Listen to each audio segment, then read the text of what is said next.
Good day and welcome to my talk. My name is Holz from the University of Twente in the Netherlands. I would like to talk to you about our paper, a retrospective analysis of user exposure to illicit cryptocurrency mining on the web. Actually, illicit and non-illicit, both. My collaborators are listed here, all stellar people who helped a lot in the course of this project. Definitions. What am I going to talk to you about, really? Well, you may know from the blockchain space that it is quite hard to mine a blockchain block to get the reward, which can be quite substantial in terms of dollars. Which is why today we have mining pools. Mining pools take the resources of many users in joint effort to crack such a block, and then the reward is shared between the users based on the contributions they made. At some point in 2017, some mining pool operators, in particular CoinHive, had a new idea. They made JavaScript and WebAssembly code available so operators could download it on their website, deploy it there, and then their site visitors would mine cryptocurrency on behalf. And the results would be sent straight to CoinHive, and the site operator, not the visitors, would profit. The cryptocurrency in question was usually Monero, mostly because Monero can be mined with a normal CPU. You don't need a GPU for that. When people use the term cryptojacking, they actually mean in-browser mining, plus the fact that it is hidden from the site visitor, who has no idea. And sometimes the use of the CPU can be quite aggressive. I'm not going to distinguish between the two in this talk. Here's a timeline. It starts roughly in September 2017, when CoinHive appears on the scene, and interestingly, because the Pirate Bay, the famous website, deployed their code and did not let their users know. There was a little bit of an outrage about that, and soon there was a Chromium bug report. A sequence of events followed, notably two different kinds of things. More mining pools emerged that did the same, and also hackers started to hack websites, high-profile websites like PolitiFact, that had a lot of site visitors, and they deployed the mining code there, essentially abusing the site visitors of those domains to mine cryptocurrency for the hackers. In particular, here in 2018, in April, you will find that the exploit known as Drupal Get-On, a vulnerability of the Drupal content management system, was used to deploy mining code on domains by hackers. There was a lot going on in those first year and a half, 2017, 2018. Today in 2020, mining in the browser has mostly just fizzed out because the prices for cryptocurrency are down, and it's actually no longer profitable for these mining pools. CoinHive has closed down. But our study is retrospective in nature, and we're going to have a look at that rough time. Attention was paid on quite a scale. Security vendors started to talk about 1 billion site visits per month, $150,000 to be made, the joint profit per month, a growth rate of 31%, almost, well, tens of thousands of websites participated, a lot going on. Then, of course, that triggered a little bit of academic attention, and a number of studies started to investigate this. Now, our study is a little bit different from previous work. Previous work focused mostly on the deployment and the campaigns being run, the revenue stream, and of course the mitigation. In our work, we actually had a different question. Well, we acknowledge deployment happened, but were users really impacted at scale, a lot of them, and over time? We also had a different question. Was mining code maybe injected in hijacked, man-in-the-middle ongoing connections? For that, I have to refer to our paper, where you'll find some information on this. I will only say this much so far. It confirms our overall findings. Previous work focused largely on scans or maybe crawls. Basically, they went through the Alexa top 100,000, top 1 million, sometimes a little bit more. The incidence rate here on the right side, you'll find is quite different. It depends a little bit how you count. If you count aggressively, then you might actually count a link from one domain to a domain that engages in mining as a hit. Or you're a bit more conservative, as most of the rated work, and then you'll find that the numbers drop quite a little bit. We count more conservatively, Also because we only count landing pages and don't venture deeper into a website, and we arrive at numbers that are very consistent with related work. But active scans are not our primary method. That would be monitoring. After all, we are after user exposure, and for that we need to observe network connections. Which brings us to detection mechanisms. You see, previous work could actually rely on different methods like measuring the CPU usage, CPU cache, monitoring executed code, or the network stack. We had to rely on more traditional methods like static classifiers, taken from block lists, taken from samples. We have one thing called library detection, more in a minute. How did we collect our samples and classifiers? Well, essentially we registered with those mining pools and we downloaded the mining code and we built static pattern matching based classifiers, including signatures, including fuzzy signatures. We did it over 8 months and we arrived at 78 samples from 5 larger families, hundreds of file names, URLs, regular expressions from block lists. The namespace or library detection is actually a JavaScript thing. It turns out that JavaScript has no global namespace, and many programmers like to simulate the namespace by using global objects. And these are quite unique in cryptocurrency mining, so you can use them to detect the mining family. We do have to do active scans. Why? Well, first of all, we have to validate the accuracy of our classifiers, which are also used in our passive monitoring, of course. And second, we need to provide input for the passive monitoring. We need to know mining sites that can then be fed to the passive monitoring to check if there are connections to these sites. We built our own custom CM screener, scanned most of the Alexa top 1 million, but we also had a collection of more than 265 million domains from zone files. Here's the heart of our work, the passive monitoring. We had data from the TLS notary by ICSI in Berkeley, who have been monitoring TLS connections since 2012.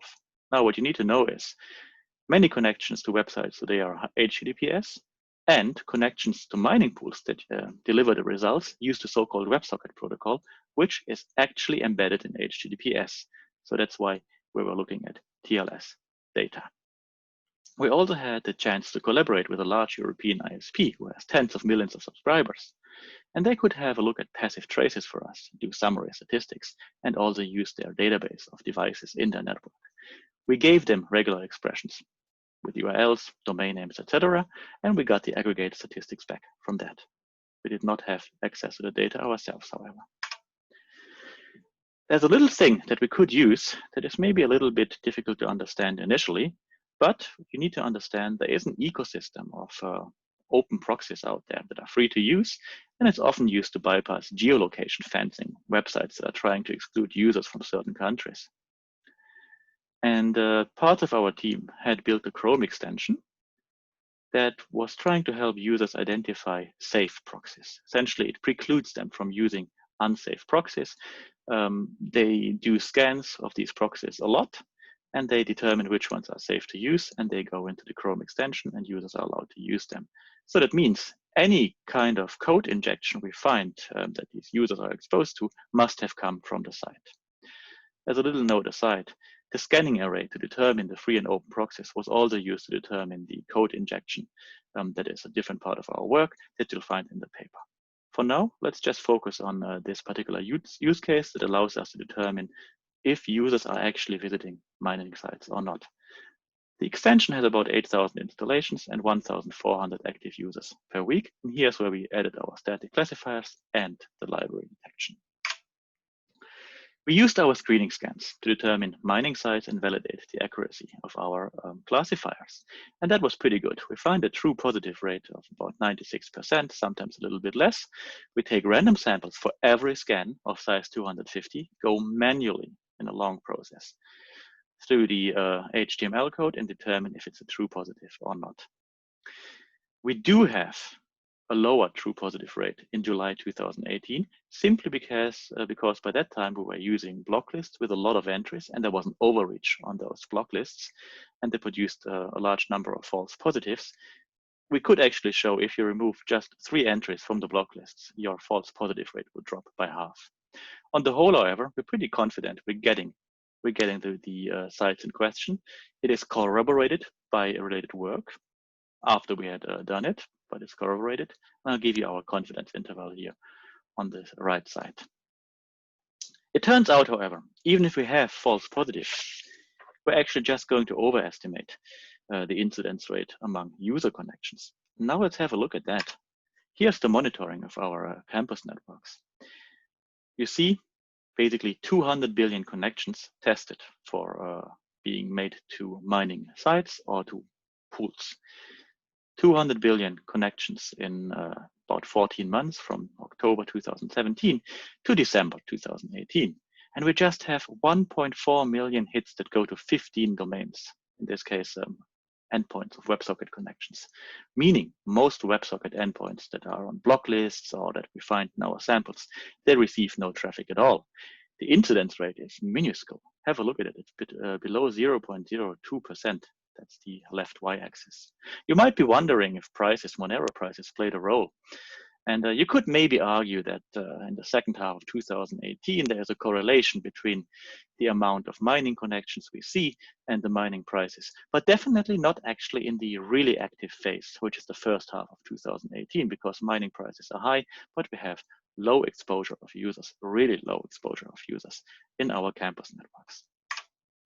Here's the top 10 endpoints by connections, and you see CoinHive totally dominates, absolutely dominates. In fact, AuthorMine and CoinHive with Dash also belong to the same mining pool and need to be counted towards it. So the total dominance of just one big mining pool is evident. The peaks caused by Drupal-Geddon, they are quite evident in April and May 2018, in the middle of this figure. Did we find the domains we identified in our scan? Well, a few of them, but very few. In our July scan, we actually identified, in our March scan, we identified 41,000 domains as mining candidates that was scanning the 265 million domains. Of those, we actually find just less than 450 domains in our connections, and they're mostly moving streaming sites of the gray kind, and just 4.2 thousand connections made out of billions. So a really low exposure, even though there was some deployment, low deployment on the web. The picture at our ISP mostly confirms our findings, right? The picture is consistent. We have tens of millions of users, but actually only 1.3 million users ever were affected. And just 91 million connections over 6 months related to mining, a really, really low number. If you're wondering about these blocks here in cyan, that's when our monitoring was deactivated for maintenance. Again, CoinHive dominates. A full third of our transactions have to do with CoinHive. And we can identify the peaks for Drupal-Geddon.